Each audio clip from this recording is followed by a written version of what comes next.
লোক তো চাকরির ইন্টারভিউ দেওয়া যাচ্ছে, কিন্তু এই লোকের গায়ের তো কোনো গন্ধ নাই। কি ব্যাপার, আপনার গাও দেখুমা বেরির গন্ধই বাড়াচ্ছে না। আপনি যদি বেরি না খান তাহলে বেরি ক্যাঙ্কা করে বিক্রি হবে? কে কলো আপনি যে আমি বেরি খাই নে? দিনে 10 প্যাকেট ছাড়া তো আমার চলেই না। তাই নাকি? মাথা তো ঘুরলো। তো চলেন আপনার ভাই ভাইরা শুরু করি। আচ্ছা স্যার, আপনি চাইলে যান, আপনার পিছনে পিছনে আমি ফু দিতে দিতে আসিচ্ছি। আচ্ছা সল্টেস, আপনি যেহেতু চাকরির ইন্টারভিউ দেওয়ারই আছেন, তে বেরির কয়টার নাম কোন তো? করছি স্যার, আপনি গনেন।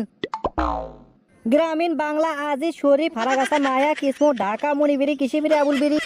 থামো থামো থামো থামো, বোঝা পারছি বোঝা পারছি, কিন্তু তুমি সব কুমার বেরির নাম কলা, সেরগেটের তো নাম কলা না। স্যার, আপনি তো বেরির নামই কভার করলেন, সেরগেটের নাম তো কভার করেননি। আচ্ছা এবার সেরগেটের নাম কও শুনি।